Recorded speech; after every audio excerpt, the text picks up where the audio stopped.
Morrow here from IGN, and with me today is director Peter Berg, and we're going to be doing a little Rewind Theater trailer commentary for the new Battleship trailer. Peter, thank you so much for chatting with us. It's my pleasure, and I want to say, as the son of a Navy historian, I was brought up being dragged to every Navy museum and every seaport town in America, and being forced to study naval battles from the World War I, World War II, specifically the Pacific campaign in World War II.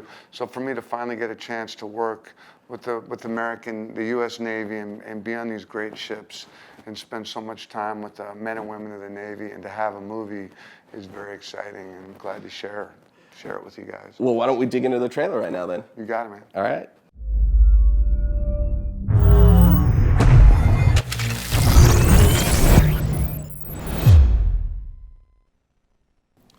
So Peter, I've been lucky enough to kind of follow you through this project for the past couple of years, and I know that it's been really important to you to kind of depict the Navy as realistically as possible in the film, right? Yes, for sure. I'm a huge supporter of the military in general, particularly the Navy. The next film I'm doing is about Navy SEALs. This is about the big Navy. So my entire crew spent a lot of time, months and months, on modern Navy ships, nuclear aircraft carriers, Aegis-class destroyers, anything they would let us on, and we worked hard to make it as real as possible. Okay. Now, I'm going to actually scrub back, because that said, you also have not, you've been very forthcoming with the sci-fi elements of the film as well. So I'm just going to stop here for a moment and kind of scrub through slowly. Is this our first look at some of the alien craft? That's one of the earlier looks in the film of the alien craft. We have five ships visit us from what's called a Goldilocks planet, which really, Goldilocks planets really exist. They're planets that have a similar climate to ours, and we'd sent out a beacon signal to one, inviting them to come visit. We do get a response to that invitation in the form of 5 ships. One has very significant impact problems. 4 make it. They don't come here inherently to fight, but they're certainly capable of defending themselves if provoked. Okay. So that's basically the setup of the movie, and we're going to see a lot of cool shots of the alien ships here. So I'm going to stop, though, back on this character right here. Who's this that we're looking at? Well, that's Liam Neeson. He plays the Admiral, who is sort of the top dog on the food chain of the Navy that we present in our film. And if you go back one shot earlier, you look at the Missouri. Right here. I think there's a better shot of it. I think there's, go back even one more. There we go. So, I've heard from a lot of people that how can we make a film with battleships, because battleships are no longer used in the Navy. And now that's true to a point. That's the Missouri, which is arguably the most famous naval ship in the world. It's what Japan surrendered World War II on board this ship. It was the first ship to fire on Iraq in Desert Storm 1. And it's a memorial now, but it's technically still operable. And it could be brought back. It would take a little bit of work, but it's still a part of the United States Navy and is still considered to be a operable ship. So for those doubters out there who say, how could you possibly bring a battleship into the film Battleship, I would suggest there's a way. Cool. Now, you mentioned Liam Neeson's Admiral character, and he's kind of overseeing the RIMPAC war games, correct? Yes. What are those? Well, the RIMPAC are real international naval war exercises, about 12 countries, 100 ships. They do it every 3 years, I believe. We were fortunate enough to be able to go out and film with all of these different navies: Japanese, South Korean, English, Australian, a ton of navies, and a lot of sailors and ships doing all kinds of cool stuff. And in our movie, Liam Neeson is running the RIMPAC exercises. Okay, cool. So I'm going to scrub back here to a couple of main characters here. Who are we looking at? Well, that's Taylor Kitsch, who plays Alex Hopper, who becomes, quite reluctantly, becomes in charge of his ship when several people above him get killed, and he has to kind of figure out how he's gonna lead. He's not particularly well liked, and he has very, very poor leadership skills. And the young lady to the right is Rihanna, who I guess probably needs very little introduction. And she plays an enlisted sailor. There are a lot of women in the Navy. We actually met a woman named Jackie Cordoza who looks quite a bit like Rihanna, who's has her exact job on an aircraft carrier. She's a gunner. She knows how to use some of the weapon systems, and is I think terrific in the movie. It's her acting debut. She's just a great girl, and delivers a really solid performance. Awesome. And then I'm going to scrub forward to one more character I wanted to stop on here. Well, anyone who don't watch this True Blood, you know, this guy, I was told by the women in my office, it was non-negotiable. I had to cast him, and that was just the way it was. He's very good-looking man and a really good actor and a great guy. And he plays Stonehopper, the brother of Taylor Kitsch. Okay, great. And now we're kind of entering kind of our, I guess, our first contact, if you will, with the aliens. Yeah. So, you know, as I said, the aliens, we call them regents, have a problem. One of their ships has had a severe impact problem on entry and ripped apart, and they're basically incapable of communicating back to their planet. So they're desperate to try and figure out a way to get a distress signal out. That signal would be really bad for us. So the majority of the action revolves around our characters trying to contain these guys. Okay, so that's a perfect segue. I wanted to stop here, and the only reason and I'll scroll backwards slowly and forward. This, if I'm not mistaken, is this Hong Kong we're looking at? You're not mistaken. That's downtown Hong Kong, yes. So the film is not just a at sea in the ocean film. I mean, you go global with it. Yes, we do. I mean, so one of their ships, and these are large ships, they're about 1,000 feet long. This one that crashes in particular is quite huge, and it breaks apart over various different countries, mainly in Asia. Hits Hong Kong worse than any other city. About 100,000 people are killed, and it's a national disaster. Obviously draws a lot of attention, but other smaller pieces of it rain down in different parts of the world. So as this battle and this conflict is primarily raging around Hawaii, the rest of the world is kind of trying to figure out what fell, what hit, and they're pulling pieces of it out of the wreckage and figuring out that it's, you know, certainly not an asteroid, that it's something that feels to be you know, constructed. And as our hero kind of knows what's going on and is figuring it out, the rest of the world's trying to kind of catch up with them. Okay, great. And then I'm actually gonna just scrub forward here. I love this shot because, so I'm just gonna speculate, obviously what I'm looking at, it looks like, you know, one of the alien craft maybe created kind of a containment shield around a certain area of the ocean, maybe capturing some of the Hawaiian Islands. Yes. And I love the fact that, you know, the couple of times that I've been able to interview you and I'm talking to you about how do you adapt a game like Battleship, for you it was a lot about capturing the strategy of the game. Yes. I mean, the cool thing about, I mean, obviously, Battleship at the game, it was a lot of fun to try and figure out ways to reference the game. Nobody ever sat me down and told me I had to do anything.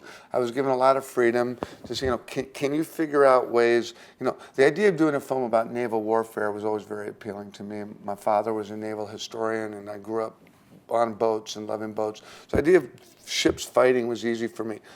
Containing that fight, like the game Battleship is contained to a specific board, I had to, you know, figure out a way around that. And in this case, the regents are able to set a very powerful sort of a jamming signal, which creates severe weather around the Hawaiian Islands that's impenetrable. So that helped us figure out a way of containing the fight, isolating four human ships with the four regent ships. And that's, you know, this is one of our ways of referencing the game. It certainly doesn't look like a battleship board, but it is a contained battle environment. Right, that's awesome idea. The game grid, if you will. Yeah. So let's stop here and tell me who we're looking at. Well, there's two actors in this shot. One is Brooklyn Decker, who's, you know, obviously, you know, a beautiful girl, and she's done a bit of acting, and you know, really did a great job and auditioned her butt off and is strong and smart and charming, and I think has a great future ahead of her. The gentleman to her left is Lieutenant Colonel Greg Gatson, who's still an active member of the United States Army.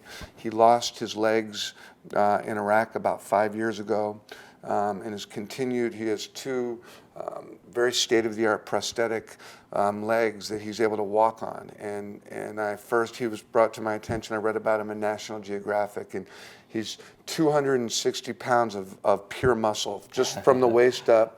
He kind of reminds me of a bigger, meaner Denzel Washington. Oh, wow. And I'm a huge New York Giants fan, and he's an honorary captain of the New York Giants. And he was actually in the locker room, and he gave a speech to the Giants at halftime when they were at Super Bowl, when they beat the New England Patriots. So he's become a dear friend, and he's got a great role in the film, and I think people will be very, very into him. Cool. Now I'm going to actually use this as a point to scrub forward to here, just because I think the two kind of connect. Mm-hmm. So Brooklyn and her storylines, that take place on the Hawaiian Islands, off the sea, and it looks like this is maybe a landing party or something that's coming out? Yes. The issue for the Regents, and I don't want to give too much away, right, but they need to get to some satellites that we have, some satellite dishes that we have in a remote area of the island that happens to be the area where Brooklyn Decker and Greg Gatson's character are hiking. Okay. And they do come into contact with each other up on that mountain. Okay, cool. So let's go back then a little bit, and let's see, we'll move there to this shot. We've seen this in photos. Mm-hmm. It's just a really awesome. It looks like, do their sea vessels can also fly, or do they have different ships throughout the movie? No, they don't fly, but they're able to sort of jump. Okay. And they're able to jump a couple of 100 yards at a time. These ships are about 500 feet. We call them stingers, and the inspiration for them came from some photographs of water bugs that we found, like water mosquitoes. They kind of look real mean and can kind of, hover up on the water, but they're able to jump in different directions very quickly. Oh, wow. That was the original inspiration for them, and the designers at ILM and I spent a lot of time kind of refining it. That's cool. Now I'm going to stop here because this is kind of our money shot of the alien. And I love, well, we have several shots after this, but I love the fact that you went big with the trailer. You weren't scared about hiding the aliens. You're like, you know what, this isn't a sci-fi movie, I'm going to show them. Yeah, I mean, we have, again, most of there's two types of, mainly two types of aliens in the film. There are the scientists who have come at our request to see what our planet's all about. They're not looking for any one single resource. It's not like they're here for the water or they're here for the ore. Mm-hmm. They're quite here to explore and see what our environment is and see if it is of interest to them in any way. So most of them come as explorers, the way we would send a NASA team of astronauts out into space. They do, however, have a little backup should things get rough, and we call the backup the thugs, and this is one of the thugs. Well, in this case, is really not coming onto the ship to fight. He's coming on the ship to sort of check out our ships. We start the fight. In this case, our character, the Beast, picks a fight with the thug, and that's probably a mistake. I love the suit that he was wearing too. It's coming from IGN, a video gaming site. It seems like very Halo inspired to me. Yeah, I mean, it was an idea that I had to create this kind of. Ray Lewis was my model. The body type of Ray Lewis, the football player, was my model. Kind of the way someone, to be big, strong, and athletic. Wanted a character that was fundamentally, organic. It's a live creature in there. It's not a robot. It's a thinking, feeling, vulnerable creature inside of that suit. He can be beat. You just got to find his weaknesses. Great. All right. So let's scrub forward to the next shot here. And again, this kind of goes back to kind of just the quick homages you were talking about to the game. These to me look like kind of like the pegs, right? Well, me too. Yeah. I mean, I guess it's hard to deny that if you look at if you look at a peg in the Battleship game, and you look at these projectiles that are hurled at our ships and do quite a bit of damage to our ships, there's definitely a physical resemblance there. Cool. And speaking of the damage, I love this shot. Now, is the weapon actually doing that, or is that just a cool way of visualizing the explosion? Their ordnance detonates in different frequencies to ours, and we were looking for different signatures so that we're used to explosives, whether it's TNT or something more nuclear, having a certain signature, and we worked hard to give their ordnance a unique signature. When their weapons detonate, shockwaves and the physical experience is different than ours. Okay. So Well, perfect segue here. Speaking of their weapons, this is a shredder. Yeah, these guys are pretty mean too. These are programmable, and they can be sent out by the regions to target specific objects. And they use the shredders to basically eliminate any defensive threat on our part. So they attack helicopters. They shut down roads. They give the regents the freedom to operate safely. Now I'm just gonna stop right here. This is the last point I have to stop on, and I'm only stopping here because, for me, this is the money shot of the movie. This is just, I don't even know what I want you to say other than this is an awesome shot of, is this a destroyer, I take it? That's the Missouri, yes. And it's going, balls to the wall, all guns against this alien ship. The Missouri does get brought back into the film, and it's done in a way that makes perfect sense. Maybe the timeline's a bit accelerated, but we wanted to get the 16-inch guns of the Missouri, which, for anyone that knows, 16-inch guns shoot rounds the size of Volkswagens, 25 miles. They are bombastic weapons, and we wanted certainly the biggest gun that's ever been put on one of our Navy ships. And we wanted to take the audience into that experience. I mean, this is actually kind of old school World War II combat with a sci-fi twist. Exactly. I love also, if you look, it looks like they're battling some shields or something, because there's impacts up here in the upper corners. There's a lot of stuff going on there. Well, I got to tell you, I can't wait till the movie comes out this summer. Thanks so much for chatting with us. Hey, it's my pleasure. Thank you.